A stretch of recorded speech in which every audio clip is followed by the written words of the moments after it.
The only matchup of undefeated teams this weekend happens in the AFC East, and it happens in all places. Orchard Park, New York, the home of the Buffalo Bills, a team that hasn't made the playoffs in God knows how long. It seems like it's 2 decades. It's actually about 12 years.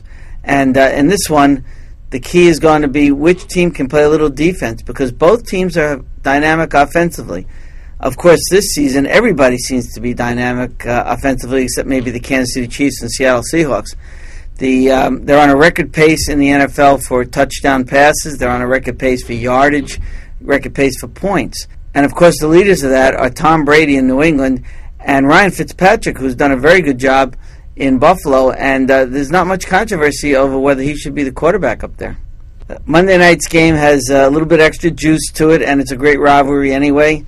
It's the Dallas Cowboys hosting the Washington Redskins. This game is always worth being featured, but this week even more so, because Tony Romo has a cracked rib and he has a punctured lung, and he will be playing, we think, and the Redskins have already said that they will be targeting him. D'Angelo Hall, their cornerback, who's quite outspoken, but also a pretty good player, has said that there will be a target on, or a bullseye on Romo, and that they won't be holding back going after his ribs and going after his sore areas.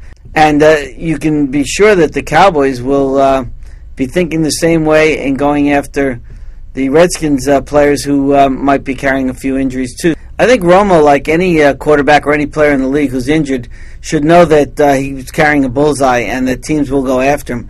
But it certainly was inflammatory what D'Angelo Hall had to say and the manner in which he said it.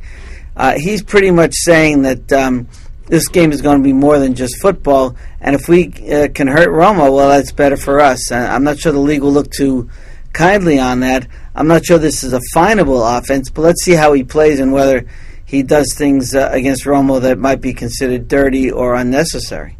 The Cam Newton era has already begun in Carolina. It began in preseason. We all knew that Newton, the overall number 1 pick, would be the starting quarterback. But what he's done over the first 2 weeks is amazing. It's the best rookie start for a quarterback any time. He's thrown for more than 400 yards in each game. And if he does it this week, he'll be the first quarterback to have ever done it, unless Tom Brady has done it earlier in the day on Sunday.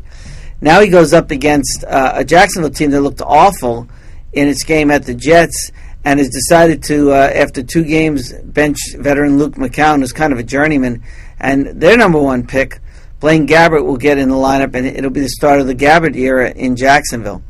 I look for this game to perhaps be a great opportunity for the Panthers not only to get their first win, but for Newton to continue what he's been doing.